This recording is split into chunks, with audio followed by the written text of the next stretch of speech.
I have never gone live in this manner before. Oh, and I bought a ring light. I think I told you about it before. It's actually facing the right position, so it's actually helping me today a little bit. Not as much as my videos were helping me, because apparently my videos were putting a filter on me and automatically, like I didn't even realize it. And I'm like, ew, I look terrible. Or I'm like, oh my gosh, like, do I have those flaws all the time? So, yeah, like the laziness has gotten to the point where I'm like, dude, why would I ever buy makeup? Let's just smack a filter on that. Like, let's just smack the filter on that. I'm not going to leave the house. No one will recognize you if you leave the house, if you're just using filters all the time. So yeah, it's just encouraging me to put less effort into my appearance. Having filters, like, I don't know, is anyone else having that same whatever? But I'm fine with how I look already. But I just got my footing was a little wonky because my camera started off showing me immediately a false version of myself. So then I saw the real one. I was like, oh, little looking like the surface of the moon. Like, what's going on? So I didn't like that, but now I'm over it. So, anyways, I'm treating this like another test. I don't know if this is going to stay up or not, because I was going to go live yesterday, and I still don't know if God wants me to be high on all the lives, some of the lives, just spontaneously, whenever, or if that doesn't matter, if it's more about the live aspect of it and just the ability to kind of do anything during a live that you can't do when you're making a video. So this is the way that I'm going to find out where he wants me to go. I'm going to take a step in that direction and see what he does. If he ruins this video too, then I'll have my answer, because it's a live, and that will be a very clear sign of what he wants me to do. But if not, then I'll just know that he wants me to, whatever he wants me to post, he wants me to do it while live, which I understand. That's totally his vibe. He's got a live vibe. So he wants me to be of the same vibe. And I don't know if this is going to count for all the videos, because I do have another video that I plan to do that was going to be on judging, that I started yesterday morning.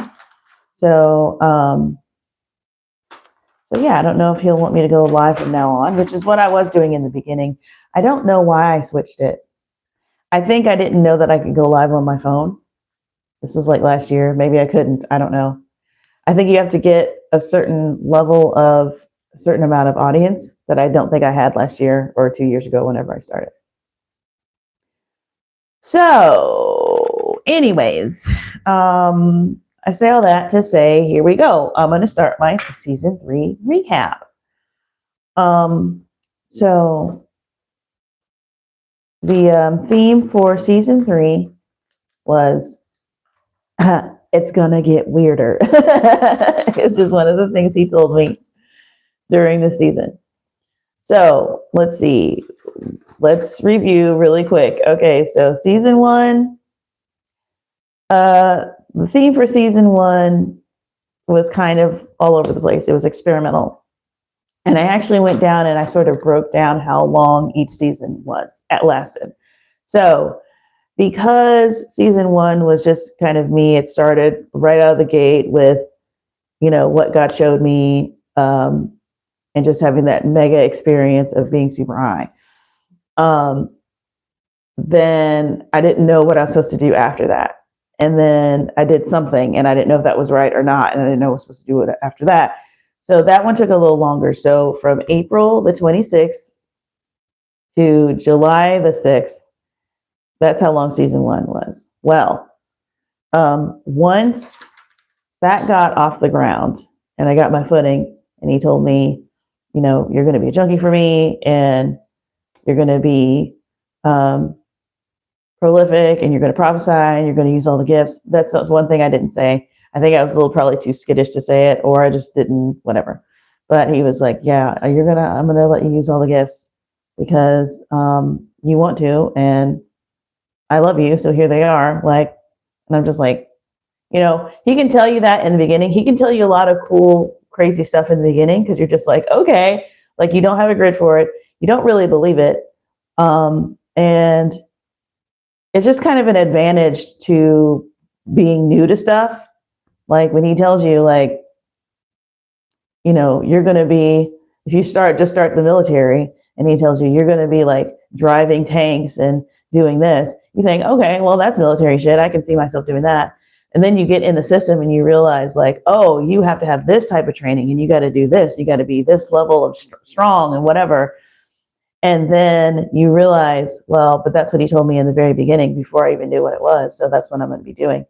It's like, he's got a whole system set up, you know what I mean? So it gets you ready to do the next thing. And then you get up in a level, and then you remember the stuff he told you before you were there. And that just gives you the confidence to do this kind of otherwise weird thing.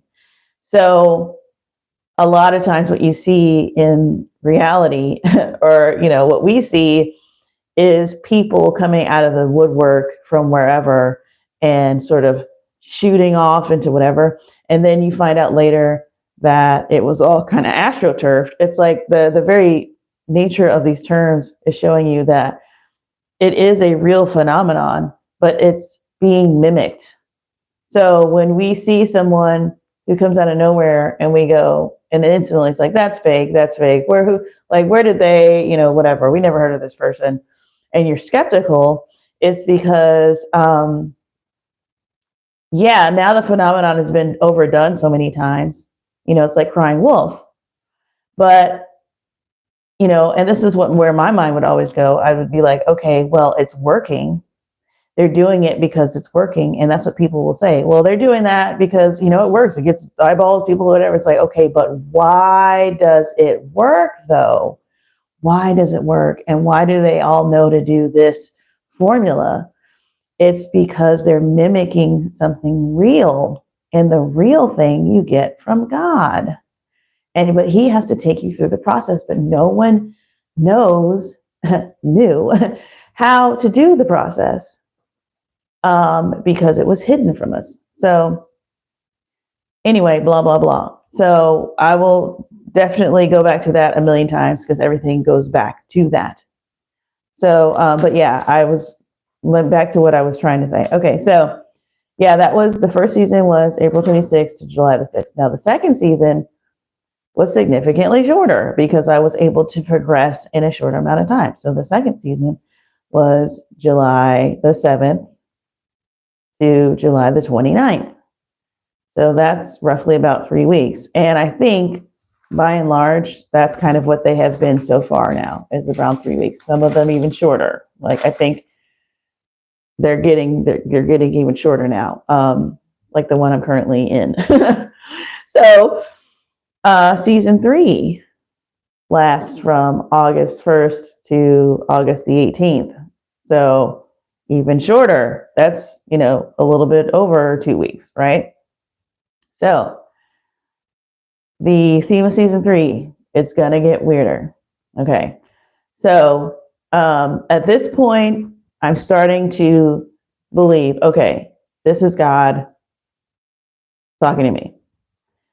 I got that. I'm like, okay, I'm convinced by and large. I still got in the back of my mind that this could all be some elaborate setup by Satan. You got to keep that good and ready for, a while until you see something, because all of this is just sort of happening internally. And, you're waiting for an outward sign from God, right? And aside from like a couple of maybe like little breadcrumby things that I would notice on the outside, there's really nothing like that yet. But I've been doing it long enough, and the direction that I'm going in is 100% positive. There's been no side effects. Nothing has gotten, sidetracked, or the stuff that I'm doing in my daily life is not suffering, like any of that stuff. No bad dreams, no nightmares, no bumps in the night, no weird coincidences, dead birds outside my door or nothing like that, right? So I'm like, okay, so this is gone.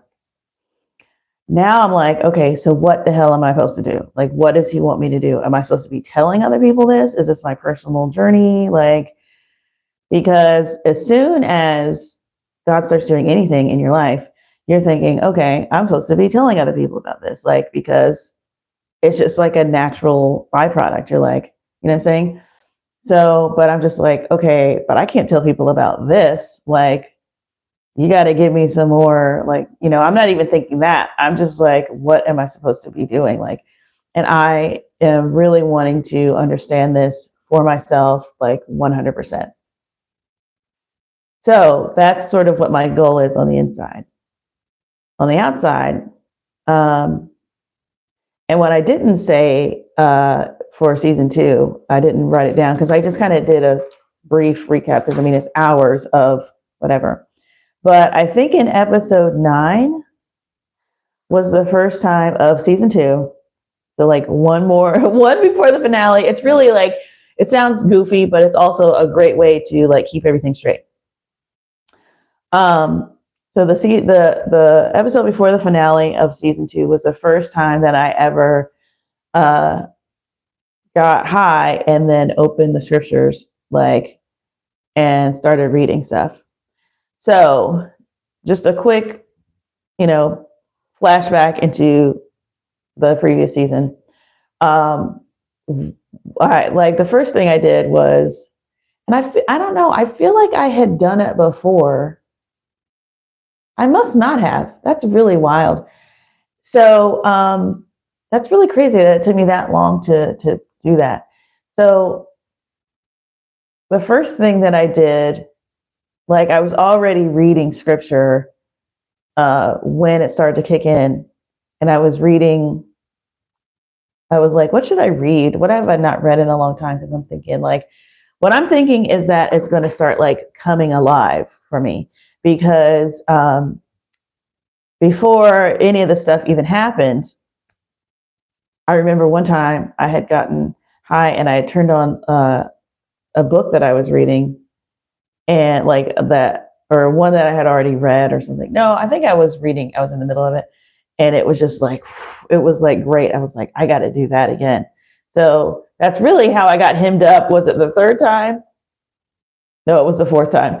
So the fourth time, right before my experience, I had got myself messed up because I was trying to, like, read a book. It's just so nerdy, dude. I'm so nerdy because I've never done any drugs in my life. And now I'm old. And so I'm just like, I'm going to go garden and like get blasted and like do old lady things. Like, I just want to do old lady things and like pure, wholesome things. So one time I remember, like, I got high and I started thinking about like old memories, or like I was like, I'm gonna like try and recreate in my brain like all the places that I've ever lived. So I was like recreating my childhood home in my brain, like, and it was like insane. Like my, like, the youngest I was, the youngest place I remember, it was like this apartment. And then that's when I realized, like, oh, my grandmother, because my grandmother came and lived with us. And I was like, oh, that was her apartment. Because it was like, I would remember things, like, I thought it was like my memories were weird sometimes, or it's like, memories are just foggy. And I would remember, like, I would be here, but the layout was this, and I'd be there and the layout was this. And I was like, oh, that's because she had an apartment in the same complex. And sometimes I'd be there and sometimes I would be in our apartment. Like, it was like crazy. So that was cool. So yeah. And then I think the second time, like, after after I got high the first time, with God, I keep saying first time, fifth time, fourth time. Like, I know it's confusing, but there's like the BC times 1 through 4. And then it's like the one where God like let it be known, like, yes, I'm here and you can access me like while you're out here. And that I consider that the first time, even though it was technically the fifth time that I got too high. So, so yeah, so the second time that like, gosh, I'm having the same problem. So post that, after that happened, and I didn't know if that was ever going to happen again. It was like a coincidence. That's kind of like how it kept me going, because I was like, he said that anytime you come back out there, you can access him, but he didn't mean like just anytime you want. Like, that's impossible. Like, that's irresponsible, blah, blah, blah. Well, so that was my mindset. And then about after, like, I think it was 2 weeks after that initial experience, I was like, okay, I gotta go back. Like, it was already like, I gotta go see if he's still there or whatever, or go back. Like, I didn't think I would be able to get something to that level again, ever. And eventually I did, which is what I was trying to say in episode or in my season 2 recap, but I don't know if that really came across, but I wasn't expecting that. And, that's my attitude every time, because I'm never expecting a lot in my life. Like, this is a theme throughout my life. Christine will get a lot. It's just not going to happen. And I don't expect a lot because I don't want to do that because it's painful. Like, I don't remember what happened to make it be that, but that's how it is now. So, so when he showed up with all of that, I mean, it was great and it was on brand for him, but I was like, okay, well, I can't get that all the time. And I don't want that all the time. So it was very difficult for me to go at the pace that he wanted me to go at, because I was like, yo, I'm good. Like, that was my strategy through life, is to be satisfied with very little. And it's a great strategy if you can do it, because you be out here satisfied with little and just living your life and being at peace. And it's like, you could be getting so much more. It's like, okay, I'll let you know when I need that. It's like to have that that system completely have no power over you. Like, there's just absolutely no advantage in my mind to wanting more, expecting more, getting more. And then, it's like, it only works if you get more. And everybody's got their hand out. It's like, what's the likelihood that you're going to get that too? It's like, you don't have any, like, my assertiveness is in the tank, is in hell. Like, what am I going to get if I'm not, if I don't just decide that I don't need a lot? So that was always my thing. So when God is showing up, like, giving me just like gold bars, like, here, and I'm like, bro, I don't need that. So when I, so to do it, to go back, sorry, did you hear that? So to go back a second time, I hope this thing is on. Now I'm just paranoid that I'm just talking, whatever. That's another indication. That's how I'll know he wants me to do it high. Bro, if this thing doesn't record, that's what it means. I know that. It's like we've established the language. And then the other thing is, I do like it sounds a lot more crisp. I already know, like, when I'm holding it like this, or when it's like when I'm down like this. But I don't know. I guess I don't know. I'll think about it. I feel like a child is going to come in and interrupt me soon. It's like 9 a.m. right now, if you don't know. Okay, so yeah. So when I went the second time, it was kind of not like an admit of defeat or whatever, but it was a big step to, like, say, okay, I want this again. You know what I'm saying? I felt like greedy. I felt like I was, on my way to being in trouble, being a junkie. And that's what another thing that I didn't understand. It was like, I know that this is dangerous. Everyone in life has shown me that drugs be dangerous. Why would you encourage me to do it and just say like there won't be any penalty with me. Just do it as much as you want. Like that to me was like, okay, it's giving Satan. Like, so, but at the same time, like it had all these hallmarks of God. And so I was like, well, if this isn't God, like he can't blame me for going in this direction. Like this person is presenting very godlike. So, and that is, I'm attracted to that. So, so yeah, when I went out the second time, it was really funny because, I started rereading Song of Solomon, and like I had noticed things in it that I had never seen before because I was trying to find sort of a basis for my whole experience. And I remember I had gone to a lecture about it one time, and it was kind of an uncomfortable lecture because it was really just showing like how sexual that book is. And so that was like not what we thought we were going to be doing on a Tuesday or whatever day we went to that lecture, and all of the Christians are in there like throbbing, like listening to this lecture about Song of Solomon. And it was like, I don't know, it was probably like 20-ish, 23 or something. And it was just a lot. So I knew some stuff. Like I remember like that wedding when it like the stuff up to the wedding night was pretty racy. And I was like, okay, let's get to the wedding night so we can like move on. Bro, it was an open door, what you would call in romance language. It was an open door scene. It was like, we finna see the thing happen. I was like, oh my gosh, hold on everybody. Like we're trying to like be Christian in here while we read this book. And then they want to tell you, oh, well, it's not about any of that. It's all a metaphor for like, you know, God's, you know, whatever BS they're going to try and tell you at seminary or wherever. Seminary probably not even touching that book. But, you know, every once in a while, a pastor feels obligated to exegete that book. And it's always goes to, you know, it's like we're okay seeing some of the parallels, but not all the parallels. You know what I mean? So after my experience, I felt like it was necessary for me to go back, and because I knew the basis, the support for my argument was going to be there if it was going to be anywhere.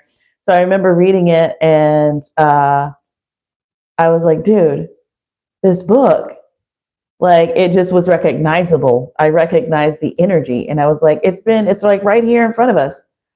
Like there's a part where it says something like, you know, come with me. It's like, I don't know if you know anything about the book Song of Solomon, but it's basically like a romance story between two people, and you know, the guy, it's like in first person. So the guy, sometimes it'll be the guy's voice, sometimes it'll be the girl's voice.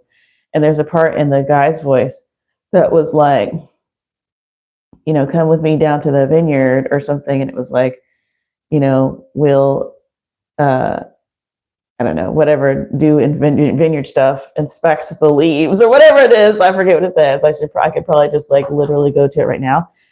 If I could remember like where it is. But, he's like, and then he says, there, I will give you my love. And I was like, hold up, what? Like, I was like, we're going to do some work, and then we're going to play a little bit, and then we're going to go back to work. Like, I was like, oh, this is a dream come true. I was like, this is my birthday every day, bro. Like, this is amazing. It's like right there in the book. I was like, oh, we're on the same page. You get me. You understand me. Like, it was just like, that's what you want to do with your time.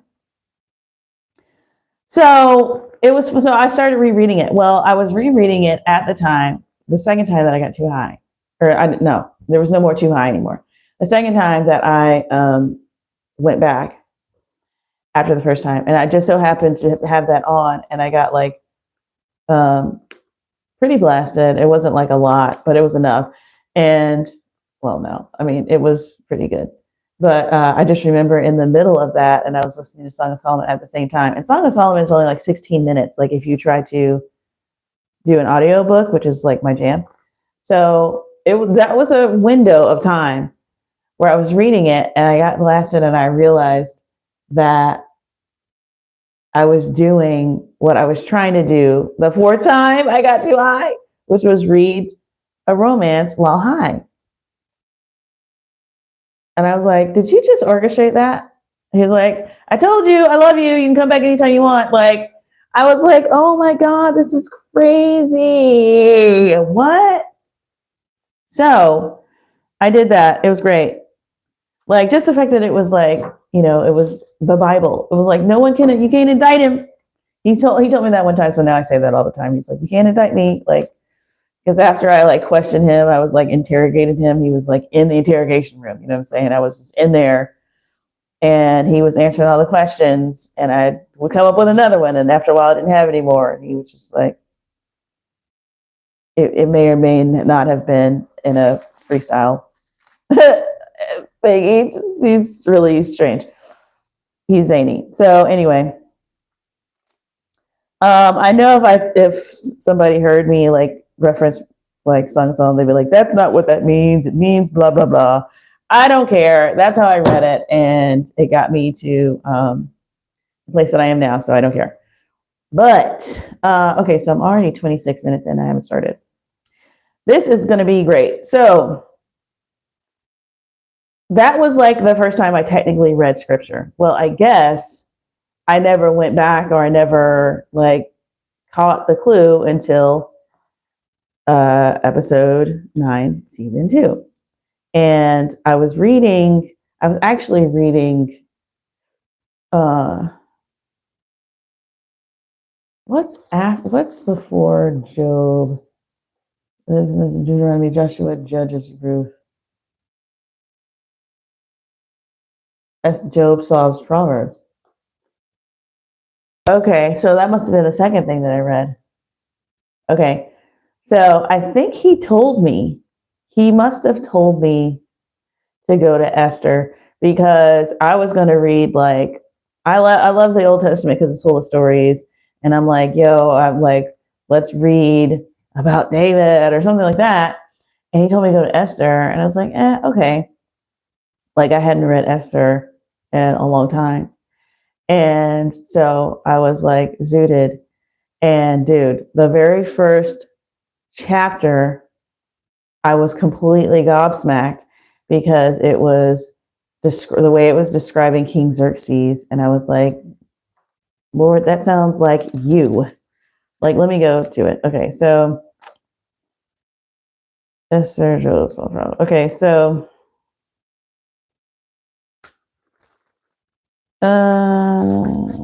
Nehemiah, Esther. Okay, so the first thing that I always remember from the first chapter of Esther is Queen Vashti getting kicked out.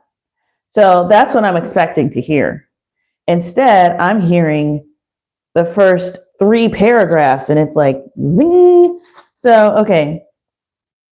So it says that King Xerxes, the time of Xerxes, ruled over 127 provinces stretching from India to Kush. At that time, King Xerxes reigned from his royal throne in the citadel of Susa. And in the 3rd year of his reign, he gave a banquet for all his nobles and officials.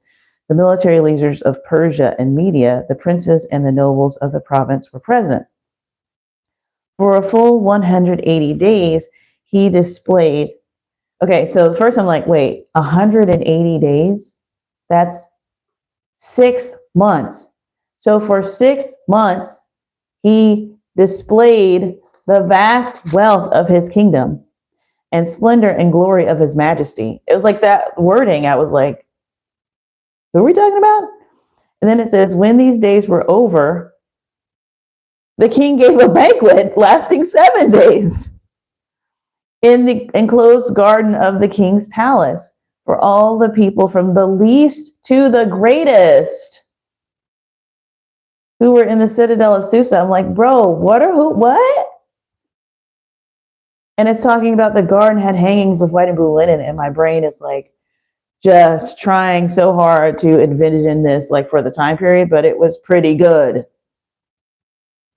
fastened with cords of white linen and purple material to silver rings on marble pillars. I'm like, bro, why are we going into so much detail about this guy?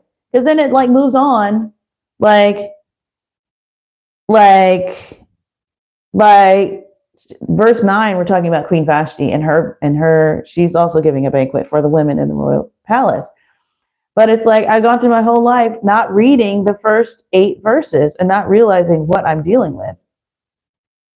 And it says, there were couches of gold and silver on a mosaic pavement. Like, it's like, why is it spending so much time like telling you about the splendor of Xerxes? Like, I think maybe Nebuchadnezzar, it goes into a little bit because it's talking about him in a garden or something. And like his hanging gardens or whatever. Like, but this was like so much detail. Marble, mother of pearl, and other costly stones. Wine was served in goblets of gold, each one different from the other. Bro, that's an insane level of wealth.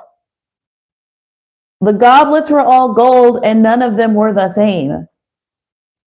And he's got everyone at the banquet from the least to the greatest. I'm like, okay, all right, so this is giving like types and shadows. So then it says, wine was served and goblets of gold, each one different from the other, and the royal wine was abundant in keeping with the king's liberality.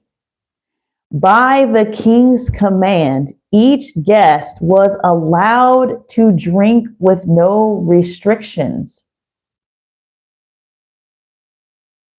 For the king instructed all the wine stewards to serve each man what he wished. Bro, like that's hitting me again right now. Because I'm just like,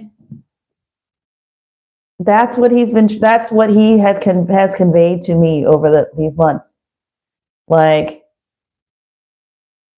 however much wine you want, you're allowed to drink by my command. Do you know what I'm saying?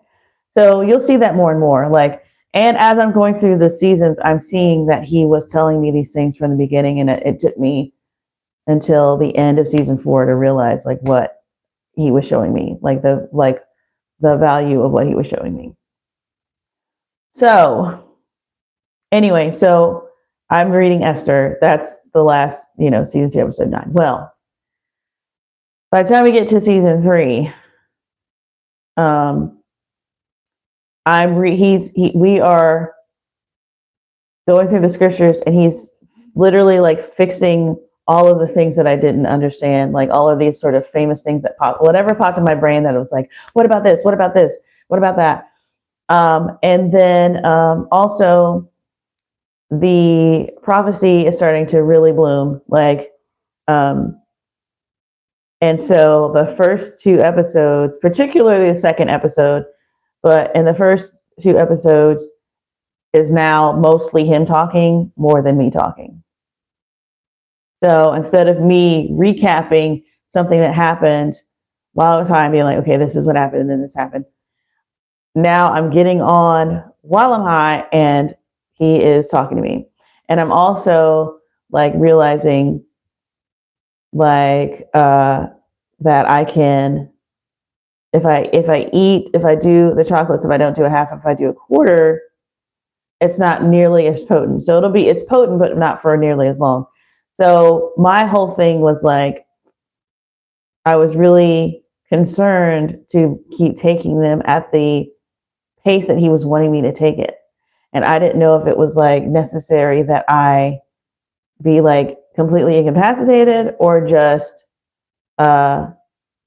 obedient to this being inebriated. Because I'm still thinking I'm supposed to be getting junkie status. Like, and I don't know how to do that. So I'm like, okay, well, after he told me to, season 2, he told me to take it. I was scared and I did it. Then, and everything was fine. Then I started to realize like, hey, if I take a half of one, like that's way more manageable. I'd probably be willing to do that every day because I'm thinking that's what I got to do. Well, that seemed to be a good compromise. He seemed to be happy with that. because once I realized, like, I would be willing to take a little less more often, it was like we were on the same page. So that's why the season was so short, because I was able to kind of get these things done in like 3 weeks or 2.5 weeks.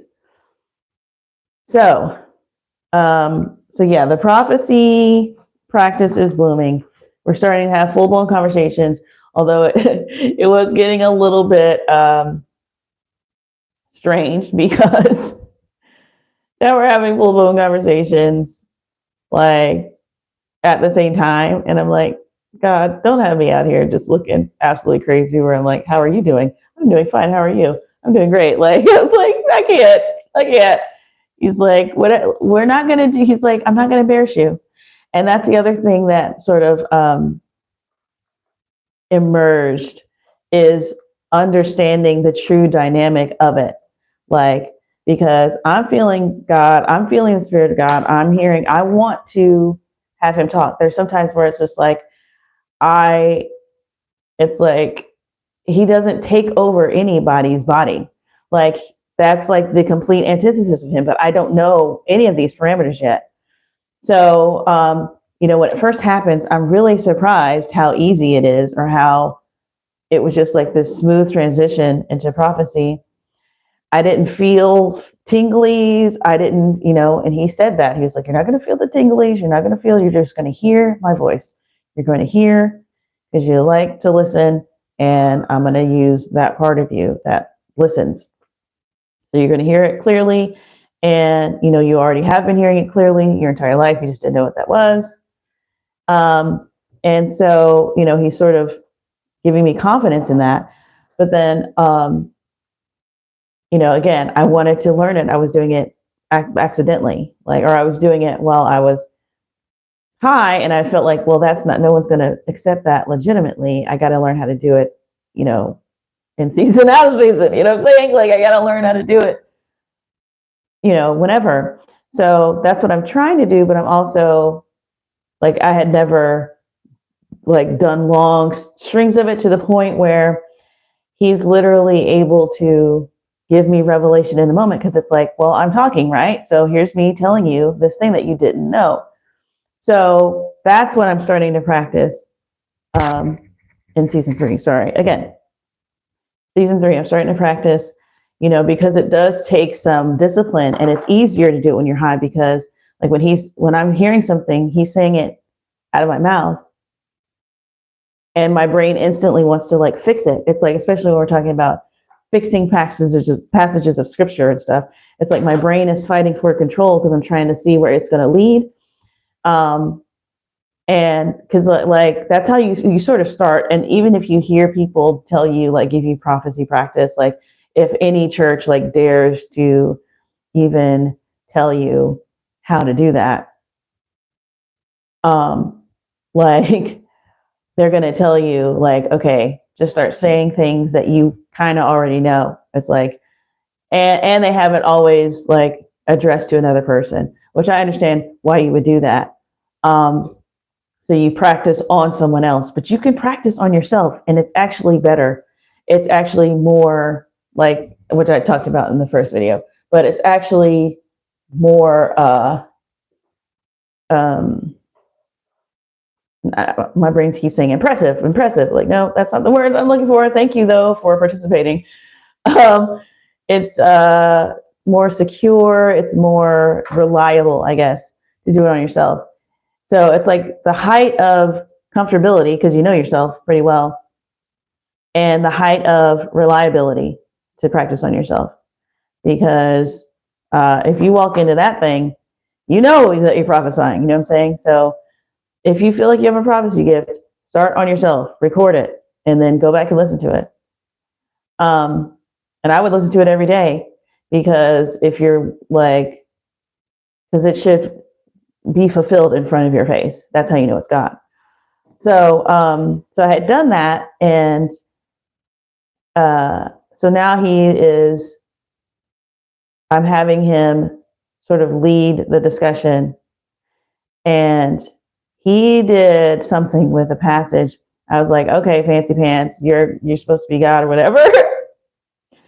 Like, I was testing him sort of, but I kind of was like not really wanting to know the results, which is like kind of whenever you're out on a limb with him, that's what your feeling is. It's like, do I really want to find out that this is all bogus? Like today, right now, this moment, like I really just want to enjoy my afternoon. Like, so he went to, and it was his idea. And if I ever let anybody listen to some of these, you'll hear like, he's like, let's go to Timothy.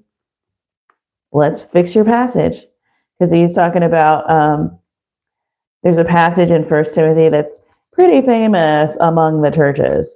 But it's where it says, like, where Paul says, I don't let a woman teach or have authority over a man. And he goes through a whole litany of reasons why he does that. So he's like, let's go fix it. So he literally fixed it. Like, I can't fix it. You know what I'm saying? So he fixed it in real time for me. I couldn't believe it. It was amazing. So yeah, I'm swimming. I'm reaching my stride. Okay. So we're doing that. We're going through the scriptures. He's telling me stuff. He's giving me insight. He's fixing passages that I haven't been able to understand for a long time. And then and not everything is being fixed immediately, but I'm not tripping because it's like, okay, he was able to fix this immediately. This, not so much, probably because I don't know yet. But like, I'm just like, it's like, I can't get my mind around it. It's like, there's more there. And I've already practiced doing that my entire life. So I know how to do that. So I just let it be. So yeah, he's saying all types of gravy because I'm at like, what happens is when he takes over, which is like, he doesn't take over. I let him take over because I'm done. I want him to talk and I don't want to talk. I want to listen. It's like, I don't want to talk anymore. I want to listen. So I let him just talk. And it's like, I can feel myself sort of go to the back or something. I don't know. It's spiritual out here, y'all. But that's what he was showing. He's like, the difference between me and all them other ones, and they're all out there, and he said, there only needs to be one difference between me and them for there to be a difference between me and them. He said, the difference between me and the other ones is that I'm good. And you don't have to worry about any of that stuff. Like, I'm good. I don't want to harm you. And what I didn't realize then was that he was already setting the groundwork of me understanding that not only is he good, but he desires to have the permission. So like at some point he says, he's like, I don't think, I want to just talk to you for a while. Is that okay? And it freaked me out. I was like, why would God ask me for permission? And it's funny because he didn't say what I learned later, which I didn't learn till the next season, is like, he has to be invited. Like you have to invite him. The other ones, yeah, everyone has to be invited as far as we're talking about spirits. I mean, anybody will tell you that. But the devil doesn't like the fact that he has to be upfront about that. And so he'll hide ways for you to invite him. That's what the Ouija board is about. And let's play a game, this whole let's play a game and getting, little kids who don't understand to come open the door. I got some candy, come open the door. He don't like to just say, well, can I come in? Because you'll say no every time. And he don't really want to rely on that. So he does that the tricky way, like that. He'll get you, looking at, that's what Christians have been fighting against. But they didn't know, they saw it, but they didn't really know what it was about, like why.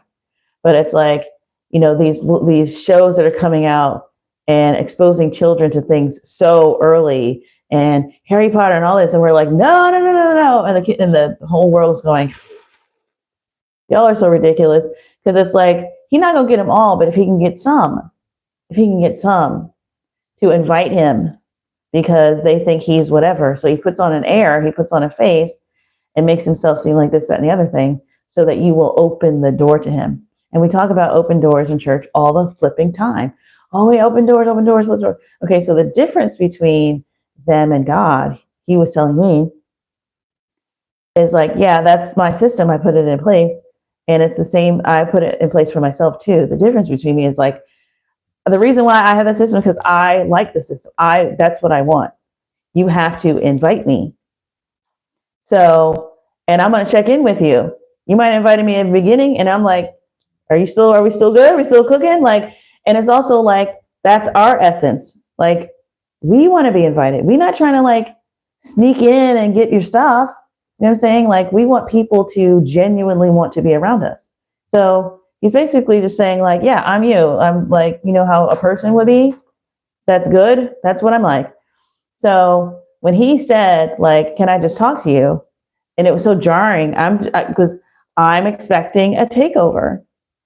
And I don't know what the implication of that is entirely, but I gotta say, if we are dealing with people who are being taken over by God in the middle of a service, not like, oh, the spirit is so heavy and it's causing me to do this. Like, it could be that there's like a sliver of permission that's being left out of the conversation because you're not even thinking in those terms. So when you say like it's like when you feel joy or something, it's like, or you have to praise God in the middle of the grocery store or whatever, you can't help it. It's like, that's not compulsive though. You want to do that. And so you do. You want to do it more than you want to shop and be regular. And it doesn't matter anymore. That's not what we're talking about. We're talking about people who are acting like in the middle of what they're saying, like, well, I can't even say that because yeah, if I was in the middle of something and God said, I want you to say something right now, I'm going to like, that's because I have learned to be obedient to him. But when you got people who are pretending and they're just being taken over, it's like they're missing that part of it because they don't actually know him. They would know that he needs permission for that to happen. He needs it. He actually does, because that's what he's set up. That's how he wants it to be. So now he needs something because he set it up how it is. So, so if people are like just seeing an authentic version of that and then mimicking that, and they're missing the essence of that, like you could like be on the lookout for that, because God likes him an invitation every single time. So, but I didn't know that at the time. So he told me, he basically said, like, if I want to ask permission, I can ask permission. I can do whatever I want. You know what I'm saying? Like, he was couching it in those terms at the time because that's where my brain was. It was like trying to figure out, like, well, how are you able? He's like, I can do whatever I want. He's like, I just happen to want to do all the rules that I set up. Like, I want to do them. They're mine. Like, but I don't have to, like, I actually don't, I'm not bound to them. I'm not like you. I'm not like a human born on earth with a sin nature that like is bound by whatever. So like nothing is gonna, if I do what you do, nothing's gonna fall apart.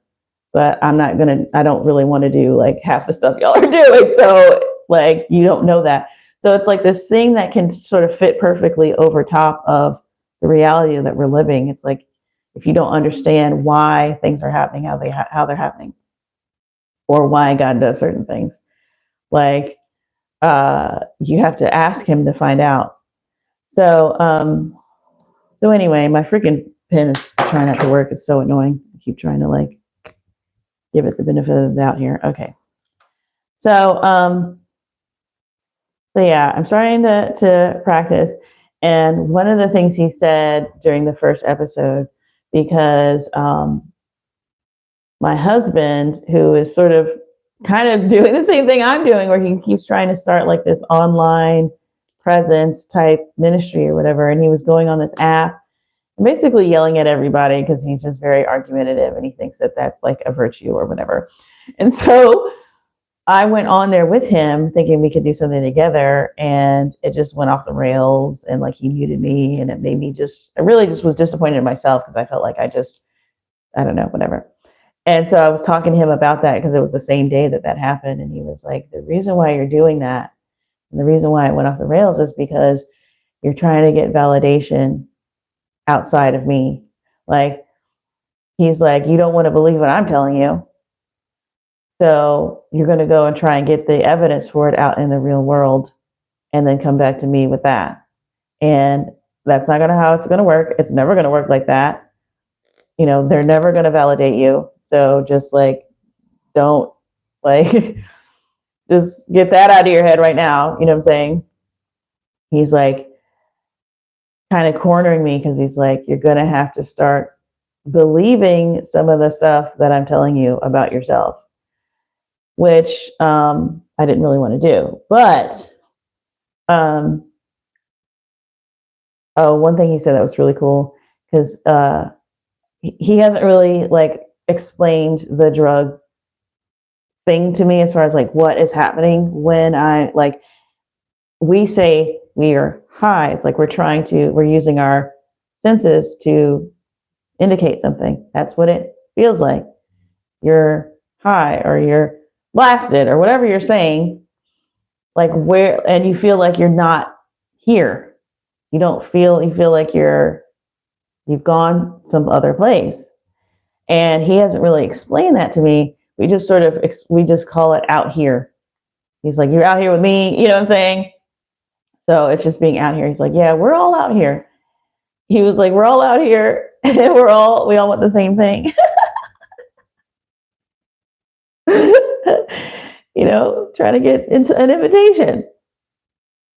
So he's like, you know, I'm happy to be here. Like, I'm just happy to be here. I'm glad somebody invited me. Like, which, you know, yeah. So he's like, yeah, there's gods, you know, because when we think of God, we just think of power. You know, it's like when you say, oh, he's a god among men, he might have like some type of virtue. But for the most part, when you're talking about, you know, we can be gods and I'm a god, you're talking about power.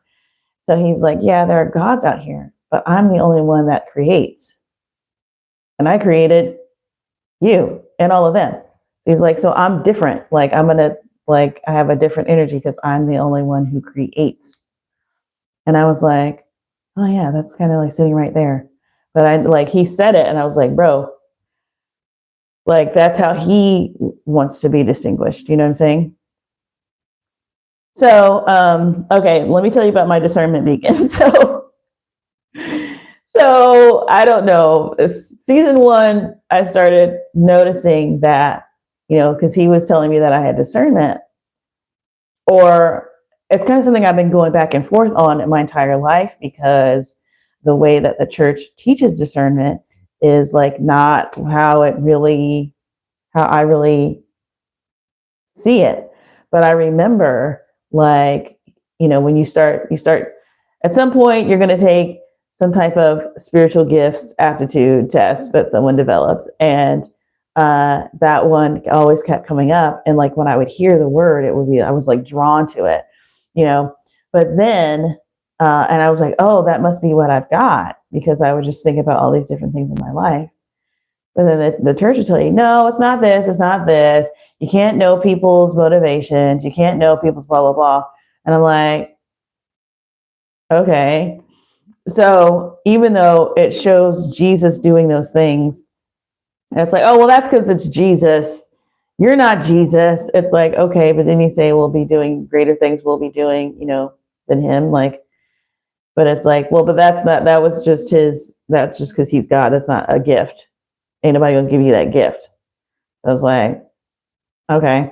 So they kind of went in. I think what happened probably is that there's a lot of people, probably with actual discernment, going around telling people that they had discernment and to trust them, because it's like, how else do you even get this thing across? It's really hard to just kind of go up to somebody and be like, you know, I feel like the Spirit is telling me that person over there is lying. I mean, that's going to blow up the whole spot if you got a gift like that. That can't happen if you got a bunch of freaking wolves and thieves and robbers in the church. You can't have somebody thinking they got a discernment gift that can detect that. That would be crazy. That could really disrupt some ministries doing that. So instead of disrupting ministries with that, they just do bad dirt until it all comes out, and they disrupt ministries that way. So, anyways, that's my soapbox, but whatever. So, I went through a period of time where I was just, okay, we're just going to find out for yourself. We're going to study for ourselves if we have this discernment gift. And so I was doing weird stuff. I was watching weird stuff. I was watching exorcisms. I was watching weird ministries. I was watching all types of stuff to see if I could, because also they couch everything in terms of discerning whether something is the spirit of God or not. And again, that wasn't really how mine felt. It felt like if I could describe it like a physical sense, I would describe it like taste. It's like, you tell me that's sugar, I'll be like, fam, that's salt all the way. So, and it would be like, well, how do you know? It's like, all I can say is, do you not know what salt tastes, the difference between salt and sugar? It's like when somebody would say that, or somebody would be like, how do you know that? And I did a lot of like simulated conversations in my mind because I just didn't feel like I could talk to people about certain things. So I'd be like, I would play devil's advocate a lot, or I would just like, have a fake conversation in my mind. It would be so funny. Oh my gosh. I feel like God's telling me that was him, like helping me do those conversations. Like, I don't know. That just seems on brand for him to say that, and also for it to be true. Like sometimes he'll say stuff and I'll be like, okay, bro. And then later I'm like, oh, you were telling the truth. Like it just seemed like some cute little thing that he would just say. Like, it's like, okay, pat on the back. Thank you, God. You're sweet. But then it's like, oh, you were for real. So anyway, yeah, nothing tested the discernment like this whole period of my life. And so I would sometimes refer to my discernment beacon and I'd be like, sis, he got me out here in the deepest waters that I've ever been in. And my discernment beacon is out here. And I just like, in my brain, I got this little discernment beacon. It's like one of these little, I don't know anything about like water, like marine life, whatever, aquatic, whatever's. But like, I don't know. It's just like this little tiny thing and it's got a light on it and it's got like a little paddle thing. And so it's like in my brain, it's just like I'm out in like the deepest part of I'm like in the Mariana Trench, like with my little thing, like trying to figure out if this is like real or not, or if this is legit or not. So yeah, I refer to the discernment beacon quite a lot, and he refers to it too. Eventually, it's really cute. So yeah, one of the things he did say on, I think this was also the first episode,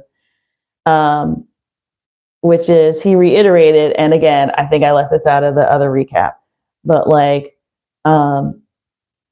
eventually when he was telling me like, that you're going to be a junkie for me, blah, blah, blah. And he's like, listen, if you don't do all of this stuff, it's not like, he's like, you'll still be in heaven, but like, I'll be really, really, really mad for a minute, but then I'll get over it. Like, yeah, it's just, you want to see, like, I was still like, well, I don't want to go through that. I don't want him to have to be mad and then recover and all of that stuff. I was just like, yeah, no, I got to do it. So he's still talking to me about that because, I'm still vacillating. The part of me that wants to do it and just go forward is doing that. But then there's still like a part of me that's like shrinking. But the part of me that's like, you could maybe you just need to just live your life out and just be normal. Like, so, and like take some of the stuff, but not everything. So he was talking more about that. And he was just like, like I said, if you don't do this, he's like, I'll be mad for a little while, I'll get over it. He's like, but I'll be mad only because like, you're going to miss out on some really great stuff that I want to give you. Just because you won't like do some bullshit for me on this earth, like that you're not even going to remember when you get back up there. Like, just do some bullshit. Like, you're not going to remember it. Hard, like, this life is going to be like disappear like a vapor.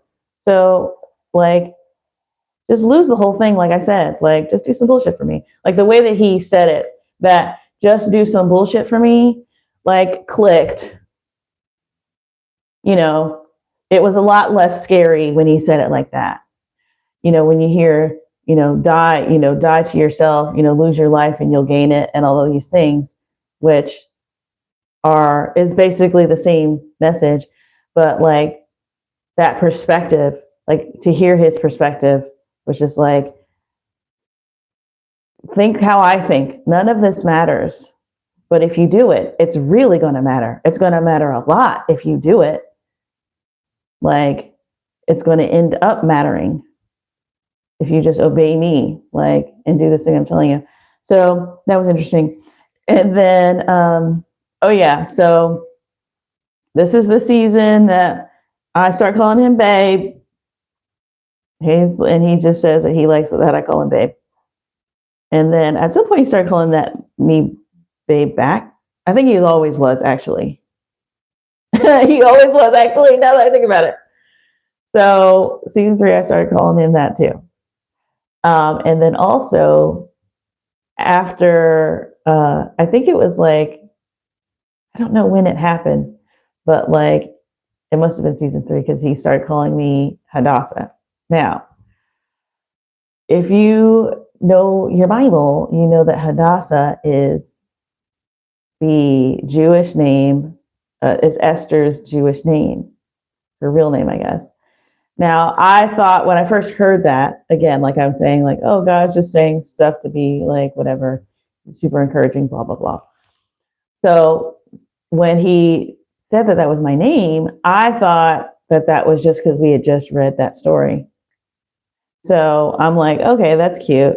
Like, but I don't know if it's growing on me. Well, it's full grown on me now, but at the time. And then when I looked at the meaning, which, is all good stuff, it's just good stuff that means something to me.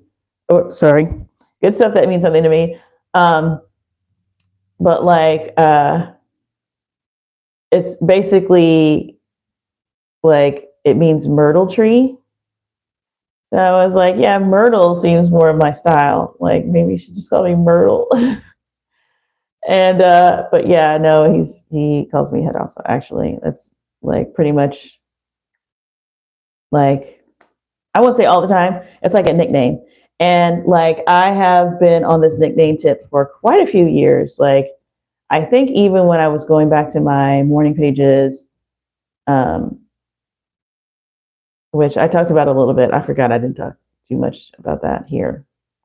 But like, whatever it was where it was like the 15th anniversary of when I went back to that, what I was doing back then, I was like trying to get a nickname because I just thought it would be cool to have a nickname and go to heaven and be like, have everyone call me by that. It's like, or just, it's like you're trying, like, the rapture happens and everyone's up there and they're searching for your name, like, and yeah, it would be cool if they're like, oh, Christine made it.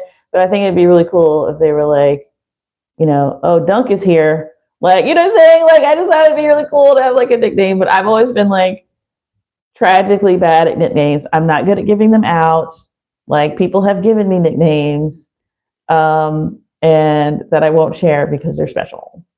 Like, you know what I'm saying? Like, I've had people give me nicknames, but I'm not very good at it. So I was like trying to find one forever. Well, he finally, like, that was the first one. Now I got like 3, but that was the first one. And it was more of like a renaming thing more than a nickname. But I think now it's just my nickname.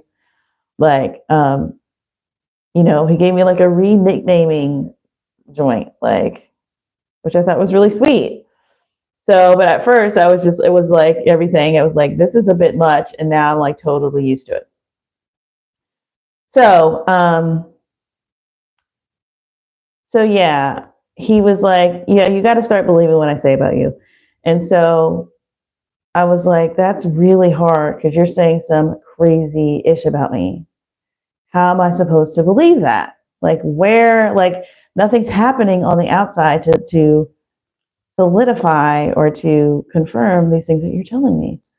So then he brought back the second time I got too high, which is what my testimony video is about. My first one, second one.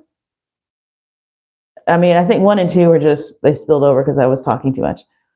But my first video was about, when I got too high and like I received, like I keep saying the baptism of the Holy Spirit, but I think it was just, I was able to feel the presence of the Holy Spirit from that point on, like physically.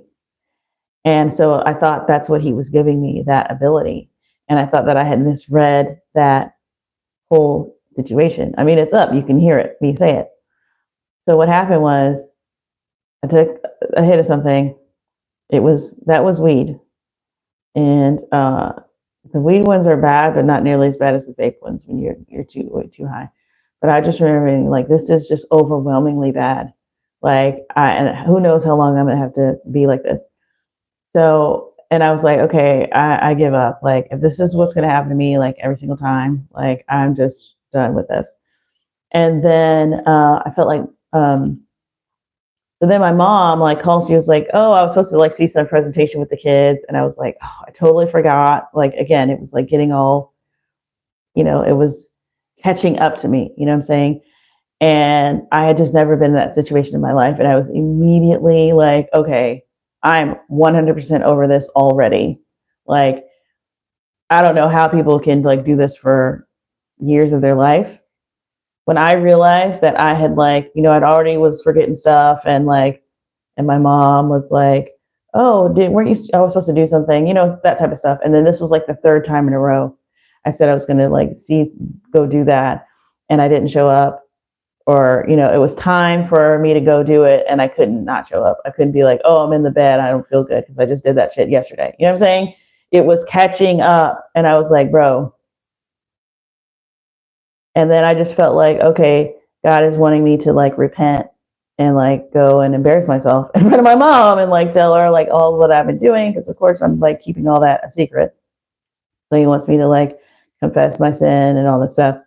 And then like as I'm having that realization, it was like the whole high changed, and it was like I wish I could remember like what it felt like, but it was like first it felt like it was gone, it had gone away completely, and then it felt like I had gone even higher than that, but it was all like good, and it just felt really good. And then that's when I was like, "Oh my gosh!" And then I was like, "God, is that you?" And then he said, "That's when he said, like, we're going to spend the day together, and all this stuff." Well, I just like, I mean, I was beside myself, and like, I cannot even like, I have a vision of me. Like, I remember like, because I got in the shower, like my husband was like, "Get in the shower," because he was like freaked out that I was gonna like rat him out, and that I was, he was gonna have just like this high wife that he was trying to hide. So I got in the shower, and I just remember being in the shower just elated because I just knew that something was gonna happen. And he said, and he was reminding me of that, and he's like, "You thought something was gonna happen." He said, "And what did you do?" He's like, "You went into your mom's place and you went and told her, 'I'm going to go to heaven. He's going to show me this and that. He's going to show me this and that. And, he's going to have me bring it back down.'" He's like, and I said something like, "If he's showing it to me, like, it's because he want people to know. Because I'm going to get the deets. I'm going to get the deets. I'm going to ask the questions. I'm going to make sure that it's explainable. And he's like, and so I was like, this thing is happening. He's taking me right now." Like, I was like, so then when nothing happened, it was like, "Bitch, you was high." And so he was explaining, he was like, that was insurance. He said that was insurance because now I'm doing what I'm doing now, and I knew you were going to doubt me. And he said, so I did that. He was like, you should have, everything that you said should have happened, but it didn't, because I got you to admit that you believe that you were created for something very large, and that you had a purpose that was very large. And you knew it. You thought your whole life was just going to click. That's what he said. He's like, you thought your whole life was going to click in that moment. It was all going to make sense. Like, and like I wasn't even thinking about the implications, but that's what it would have happened if that actually would have happened to me, and I would have had this whole experience, and I would have came back. Like, I would have had to look crazy to all of humanity to give that message, and I was willing to do that. I was happy to do that. So when he explained that to me, it made me pretty freaking emotional because he got my ass, got me. Like, I was cooked again, cooked me again. I could not deny that what he was saying was the truth, because I really just had questions about that and why it happened like that. And it's just like, oh, God works in mysterious ways, whatever, blah, blah, blah. And then later, having the Holy Spirit was a compensation. And I thought that's what the whole point of it. I just thought I misunderstood what I was going through. And so being able to just feel the Holy Spirit spontaneously throughout the day for literally no reason that I could make heads or tails of for about a solid year, 2 years, or, a solid year was incredible. So, and I still have that to a degree. It's just, I got all this other stuff too. So it's just like another charm on the bracelet at this point. But like, I don't have it like I did then. Like that whole thing was just really a really sweet time. But again, what did I do? I sobered up. I stayed away from the drugs because I was like, okay, this is what I got now. And I cannot go near another drug. And I did that for like 11 months, which up to that point, I had never stayed away from anything for a really long time. I didn't know how to do that. And, that was another thing that I went through my life really just completely feeling like I could not keep a disciplinary anything on me. And so to have that, I just felt life-changing. I felt like, oh, okay, he is coming in and changing my life. So I went through a whole period where that was my testimony. I was giving that testimony out to people, blah, blah, blah. So more on that later. So another thing that happened while I was reading Esther, and then after Esther was Job. And I was like, I don't know if I can handle Job today. And he was like, no, let's listen to Job. There might be some, some nuggets in there that you didn't catch. Yeah, there was. Do I have time to expound on what he showed me in Job? I don't know if people knew this already and I just have been reading it wrong, but I feel like people would have a different energy if they were reading it the way I was reading it. But that might have to be for another day.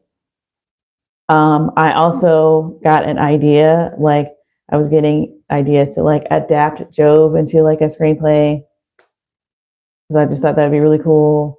Same thing with Esther, but I was like, well, Esther's already been done, but it can be like modernized. Like it can be like, it's like no one treats the stories in the Bible like we treat Shakespeare or all these others, where we try to put it in a new time period or whatever and tell the same story. It's like no one does that with the Bible stories. So he gave me that mother-loving idea. He's like, you can do that. I was like, for real? He's like, yeah. I was like, oh my gosh. So, okay. And then the other thing that happened was, I don't know, maybe I'll bypass that for now. Okay, I'm an hour 14. I feel like everything I said was well, no, I didn't even really get started until like 45 minutes in. Oh, God help. Okay, but he wants me to relax. This is what I'm doing. So let me tell you really quick. Okay, so I mentioned the playlist that I started after season 1, episode 1. And so I started this playlist of music that was just all different kinds of music, stuff that like had spoke to me over the years and all this stuff. And I was like so excited because I was like, oh my gosh, I'm actually worshiping God in spirit and in truth. Like I'm actually doing the stuff like naturally, organically. So I was like super excited about that. So I think by that point I had like maybe, I don't know, maybe like 100 songs. but I'm always trying to add songs because I listen to it like every time we would, like if I was in the car by myself, I listen to it, sing to it, or at home by myself, I'd sing to it. Or, you know, if I'm zooted, I put it on, right? So I'm always trying to add new stuff to it. So it's not like I will not listen to the same songs over and over that I've already pretty much wrung out because they're all like oldies. Like a lot of them are just song, you know, I'm 40, so I'm not listening to new stuff. You know what I'm saying? I got plenty of music like to geek out about. So I got like, you know, very limited new stuff on there and it's all stuff I already know. Well, he will sometimes tell me to add songs to the playlist. And it's not always, sometimes it's like, that's a good one. Oh, that's a good one. Thanks God. But a lot of times it's like, really? You want me to add that one? It's like, either it'd be like not a song that I cared about that much. Like, and I don't really, it's like, okay, well, it applies. It's just like a generic love song or whatever. But then I put it on and then like it plays. Like sometimes I put it on, I'll play it first and I'll be like, this is a good candidate. So I was doing that for a while where I was like, you're right, let's put it on. And then I just started adding them just because he'll just tell me to add it. And then waiting for it to come on because I put them on random. You got to do random.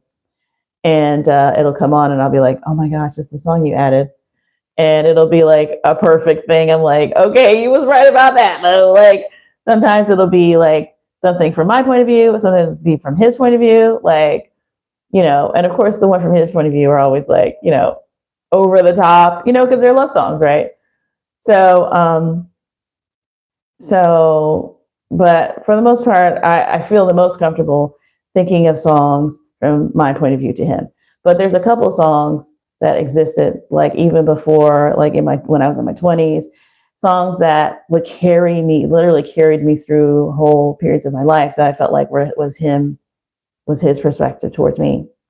And like for example, like one song, like I was that weirdo that would be like, God, play me a song, and I would put on a random song, or I would put it on random and see like what the next song would be, and I'd be like, no, that one doesn't work. Do another one. Like, or, you know, and I would sort of fudge the process, you know what I'm saying? But I liked doing it.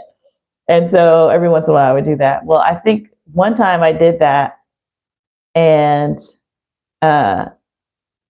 like I was on the way to church when I did it. And the song that came on was Crowded House. It's Don't Dream It's Over. It's 80s. It's an 80s classic. I guess it's a one-hit wonder or whatever. It's like one of the first songs that I remember like coming into the world hearing. Like it's just a beautiful song to me because it's got my like 5-year-old mind attached to it. So that song came on and I was like, huh. And I just like left it playing. And it's like the very first line is like, oh my gosh, don't make me have to go look it up real quick. Oh, there's freedom within, there's freedom without. Try to catch the deluge in a paper cup. And I'm like, okay. Like, but I'm like still listening. Then it says, there's a battle ahead. Many battles are lost, but you'll never see the end of the road while you're traveling with me. And I was like, keep going.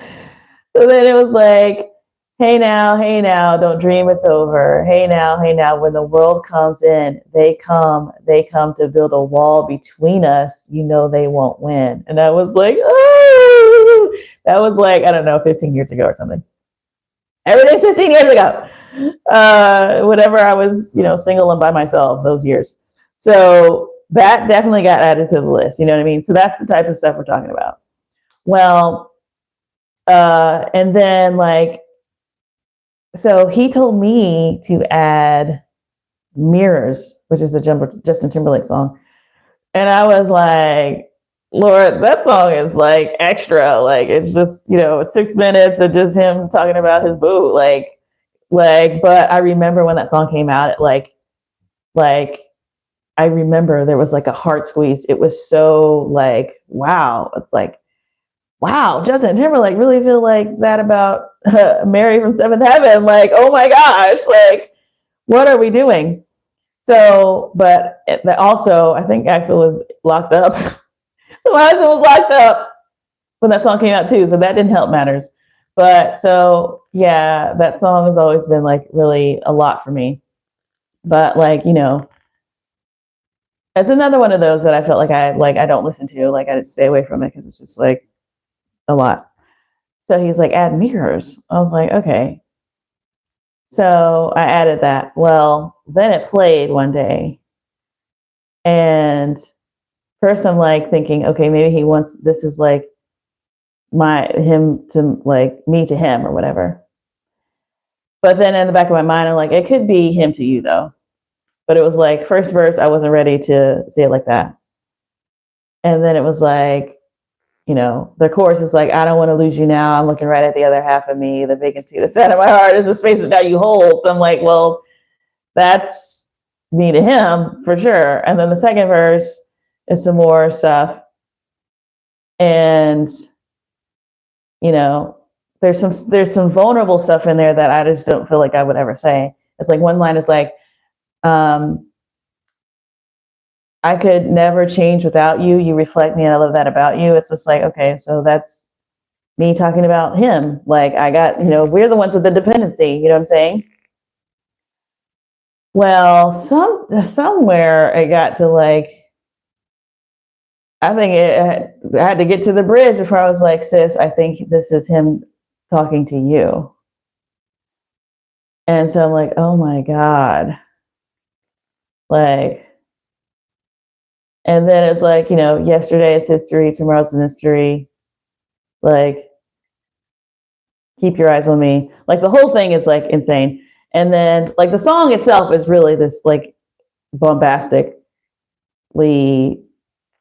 reflected love song. And so, yeah, by the end of it, you're just kind of a mess. And then there's like a whole second part. Like if you can get through those lyrics, then there's this whole other part where he breaks it down, and it's like him and Timberland talking about you are the love of my life. I'm like, oh my God.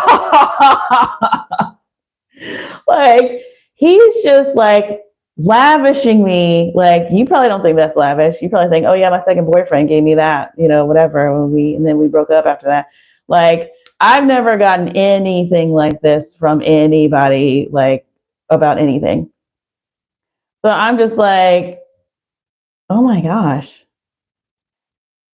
I mean, that thing was deep. You talking about, girl, you're my reflection. I'm like, oh shit, Lord. I think he was babe at this time. I was like, babe. So then I got like into a whole like Justin Timberlake rabbit hole because I don't think I had any of that on there. So I added a couple of more songs. Like there's a couple songs on that album that everyone hates that I actually quite like. Like that was probably the first album that I like listened to like actual album cuts. And I don't know, I think we're just both 40 or whatever, but like, so one of the songs, there's a song called Breeze Off the Pond that's on that. Is it Man of the Woods? Yeah, that's the name of it. And so the whole song is about like, it doesn't matter what they say, like, and about what we got or whatever. And so there's a lot of good, like, yeah, I was like, well, I feel like I'm going to need that in the future. So it's like you and I against the world and everything it comes with, and like all these different lines in it. And then I always liked that first single that he put out, which was Filthy. It just, I don't know, it was very like trying to capture like a sexy back type of energy, but it kind of reminds me of my dad, because when that sexy back song came out, my dad was obsessed. And like, so if you were going to ride with him in his, Cadillac, he was going to hear that song about him bringing sexy back. And it was just like, I don't know, I just feel like he was making songs for like middle-aged men at barbecues to dance to. And so Filthy always reminded me of that. And so I was like, I can't add this song to the list. Like, I like it and it has fond memories of it, but I can't add this onto the list. This is like, it's called Filthy, and it's about like, what the hell is it about? Like, it's sexy back energy. Like, I can't add that song. But the very first line is, hate is going to say it's fake. I was like, shit, I got to add that. Like, that's hilarious. I have to add that. I got to have that song come on, like, randomly. Like, so hate is going to say it's fake. Like, I was like, oh my God. So I added that. And then, okay, so I'm done talking about that. Oh my God, I do not have time to talk about the freaking casino trip, bro. Okay, really quick. Um, so, oh my gosh. Oh my gosh. I still have like, and I have another page. Oh my God. Okay, bro, what can I do? What can I add? Isn't she even saying? Okay. So yeah, I was talking about that. I already talked about that. So yeah, this is the first time that in my life where I'm doing something and um, if you're a Christian, you know about the go to the conference, go to the thing, you want to get a breakthrough, you're driving 2 hours to this thing because you feel like God's going to talk to you, you're going to get refreshed, blah, blah, blah. Then you go, then it happens, and you get refreshed, and he speaks to you, and you blah, blah, blah. And then you come home, and then it wanes. You know what I'm saying? It wanes. And after a while, you get to a certain point in your life where you're like, I can't even really go through this process anymore. Like, it's so disappointing to see that like your flesh is like no match for whatever God is doing. So this was the first time in my life doing something completely batshit that I was just getting gains on top of gains on top of gains, and God was just doing nothing but speaking to me more and more and more. So I kind of was, one could say that I was addicted to the process, but I was not addicted to the drugs themselves, and I could tell the difference. It was like, bro, I'm not, it's not this thing where I'm in the middle of something else going, when can I, when am I going to, it's like there was someone attached to it. It wasn't just drugs doing something for me that was just like me going in a circle like a dog. It was like God is attached to it. It had real power to it. It was edifying, when I was doing it or not. Everything that was happening there, I could carry back with me into reality and apply it. And things would remind me of it. And that would be, you know what I'm saying? So it was like, I was like, dude, I hope this is you, because I had never had, the new age results. It's like, oh my gosh, I started praying to this God, and then all this stuff started happening for me. And then this was like, nothing, people aren't dropping off money to me yet, but that's not even that. I haven't asked for that. You know what I mean? Like, it could happen, but it's not in my heart to ask for it. Everything that I'm asking him for, I'm getting, and I'm getting in spades. So I'm like, okay, well, it seemed like you were telling me the truth. I still don't know where we're going with this though. So let me tell you another thing. Okay, I don't know. I didn't know if I was going to share this, but it did happen in season 3. So I'm going to just tell you what happened. So during one of these things, like just like the "you're going to be a junkie for me" thing, he told me something that was so wackadoo, or I heard something out there with him that was so wackadoo. And that's the thing too. You do have to sort of like decide to like, because you'll hear things that are weird. Sometimes it's your own brain, your brain going, don't think about pink elephants. So you're with God, and everything should be like above board. So your brain's gonna do some weird shit. But then sometimes it might actually be him. Like, you never know. So I'm saying you gotta know how to like be mature out there and be like, whoops, sorry about that. I just took a dump on your couch. My bad. I'm high. Like that type of I haven't really gotten that high yet to where it's like that, but it may as well be that, because it's just like so different from whatever. So he told me something, and I was like, or I heard something and I was like, what? This was episode 4. And he was like, and it kind of like jarred me. And then like he kind of insisted on it. So I was like, weird, because I was like, that's so crazy, because it sounded like you just told me something completely batshit insane that would be insane. And he's like, he didn't really say anything, but he was just, it kind of like, I remember the dynamic kind of shifted and it kind of changed, because he was like, I was like, I don't know, it felt like, it was like, it would be like if you were like at your boyfriend's house and he said something completely out of pocket to you that he didn't know was that out of pocket, and you were just like, what the? You were just like, what the fuck? Like, why would you even say that? And he just doesn't even know what he did. He's just like, but he's also like standing his ground. So he was like, you're just like flat out disbelieving me. So, like, I don't have anything else to say. I'm like, well, you said something completely batshit. Like, you know, I was like, you can't, like, I don't want to believe that. So let's like just agree to disagree. And he's sort of like, well, it doesn't work like that. Like, and I was just like, okay, well, let's not do any of it. Like, I just like really flipped out for a second. And I literally didn't realize, like, I listened to myself say it, where I said, do not say anything like that again for another 30 days. Like, which is just an arbitrary thing that I said in the moment. Why did he bring that shit up 30 days later? And I didn't even realize it until I was listening to this little thing back. The day that he brought it up again was exactly 30 days later. So I'll just tell you that. So that's what I'll tell you. Okay. And then, yeah, he's teaching me about love and love's true potential. Like, because all the stuff that I'm talking about seems kind of ridiculous and shouldn't be possible.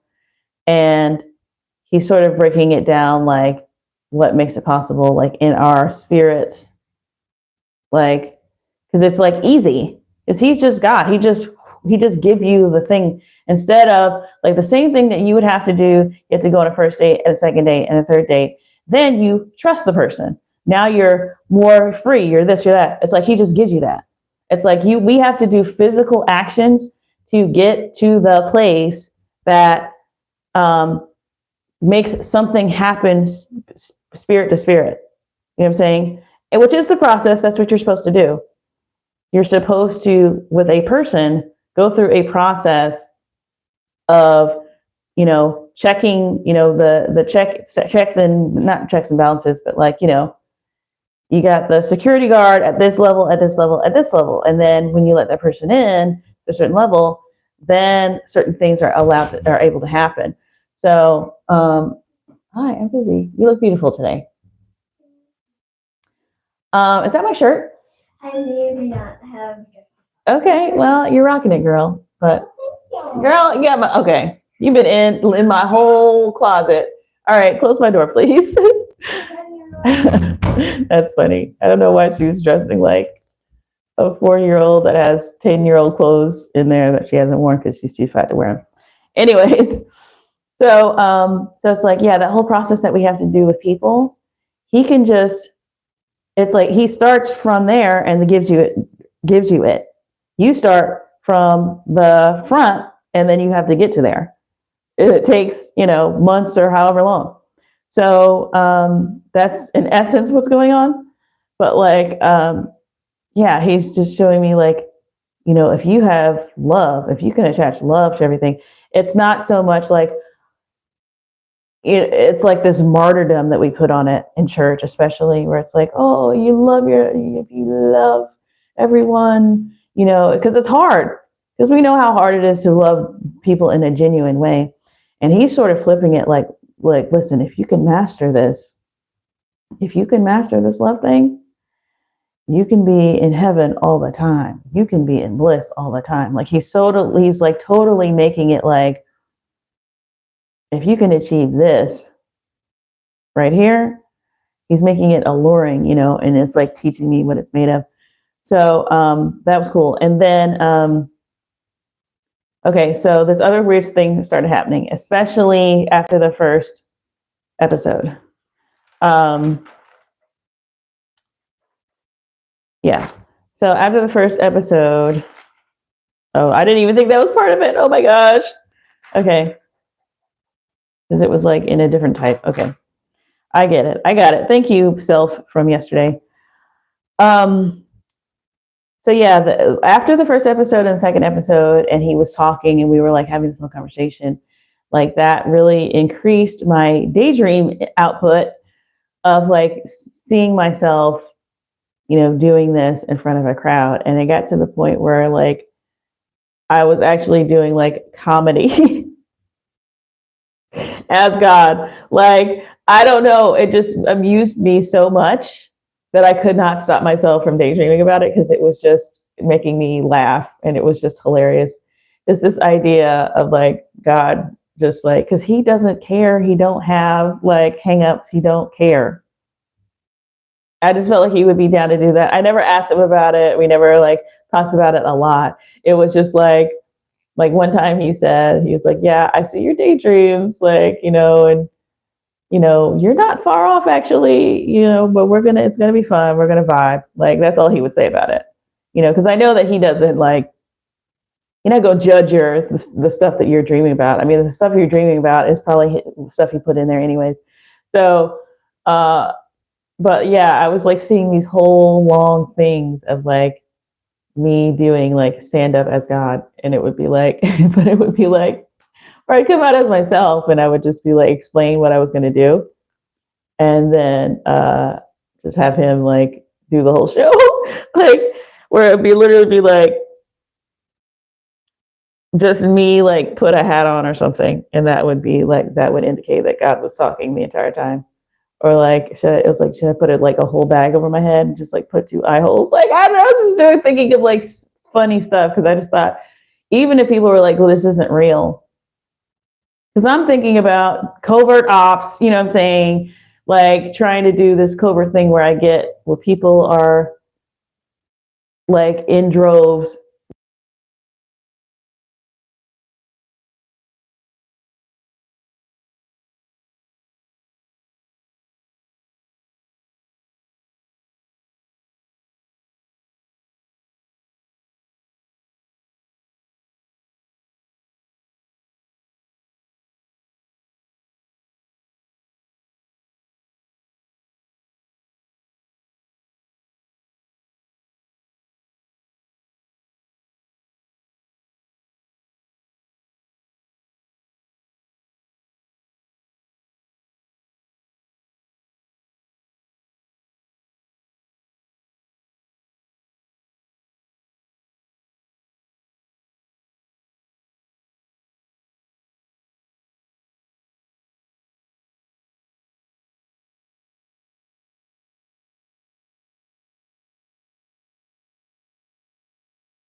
season 4 going to start, you know?